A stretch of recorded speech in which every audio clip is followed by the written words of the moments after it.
안녕하십니까? 2020년 6월 23일 화요일입니다. 오늘 말씀은 시편 127편 1절에서 5절까지 말씀입니다. 여호와께서 집을 세우지 아니하시면 세우는 자의 수고가 헛되며 여호와께서 성을 지키지 아니하시면 파수꾼의 깨어 있으며 헛되도다. 너희가 일찍이 일어나고 늦게 누우며 수고의 떡을 먹으며 헛되도다. 그러므로 여호와께서 그의 사랑하시는 자에게는 잠을 주시는도다. 보라, 자식들은 여호와의 기업이요 태의 열매는 그의 상급이로다. 젊은 자의 자식은 장사의 수중의 화살과 같으니 이것이 그의 화살통에 가득한 자는 복되도다. 그들이 성읍에서 그들의 원수와 담판할 때에 수치를 당하지 아니하리로다. 아멘. 15편으로 이루어진 성전 순례 시편 중 8번째에 해당하는 시편 27편은 인생에 대한 하나님의 절대 주권을 노래한 시입니다. 시편 127편은 시편 128편과 함께 쌍을 이루는 시로서 구약 지혜문학의 근본 주제인 여호와 중심 사상과 신본주의적 인생관을 요약 제시하고 있습니다. 1절에 보면 여호와께서 집을 세우지 아니하시면 세우는 자의 수고가 헛되다고 기록합니다.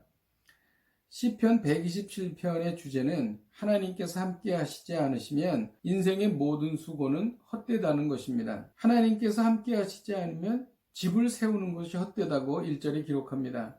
집을 세우는 것은 실제 건축을 의미할 수도 있고 하나의 가정이 견고하게 만들어지는 것일 수도 있습니다. 집을 잘 지었는데 옆집을 지으면서 땅을 파는 과정에서 그로 인해 잘 지은 집이 무너진 경우가 있습니다. 하나님께서 지켜주시지 않으시면 세우는 자의 수고가 헛되다는 것입니다. 또 하나님께서 함께 하시지 않으면 파수꾼이 성을 지키는 것이 헛되다고 말합니다. 최근에 북한이 남북 공동 연락 사무소를 폭파했습니다. 북한이 핵무기를 가지고 온갖 위협과 협박을 합니다. 그러나 모든 주권은 하나님께 있습니다. 하나님께서 지켜주시면 북한이 아무리 날뛰어도 아무 소용이 없는 것입니다. 그리고 하나님께서 함께 하시지 않으면 수고의 떡을 먹으며 헛되다 이렇게 말합니다. 수고의 떡은 열심히 땀을 흘려 먹고 사는 것을 말합니다. 우리가 최선을 다하지만 사람이 마음으로 자기 길을 계획할지라도 이루시는 분은 여호와이십니다. 모든 주권은 하나님께 있는 것이죠. 그러나 우리가 간과하지 말아야 할 것에 대해서 말씀해 주고 계십니다. 3절에 보면 보라, 자식들은 여호와의 기업이다 이렇게 말하고 있습니다.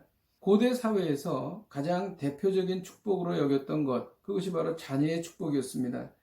그런데 자식들이 여호와의 기업이라고 하는 말씀은 그 자체로서 자식은 큰 축복이지만 그 축복과 상급은 어떻게 관리하느냐에 따라서 더 큰 축복이 될 수도 있고 오히려 재앙이 될 수 있다는 것입니다.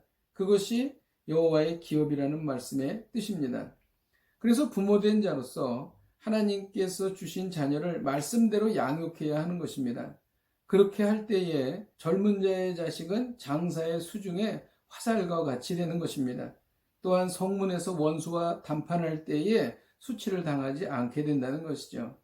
오늘 말씀의 핵심은 하나님께서 함께 하시는가, 그렇지 않는가에 있는 것입니다. 인생의 관건은 하나님께서 함께 하시는 것입니다. 하나님은 누구와 함께 하십니까? 역대하 16장 9절에 보면 여호와의 눈은 온 땅을 두루 감찰하사 전심으로 자기에게 향하는 자를 위하여 능력을 베푸신다고 기록합니다. 우리가 전심으로 하나님께 향할 때에 하나님은 우리와 함께 하십니다. 기도하겠습니다. 하나님 아버지, 감사합니다. 오늘 말씀을 통하여 모든 주권은 하나님께 있음을 다시 한번 배웠습니다.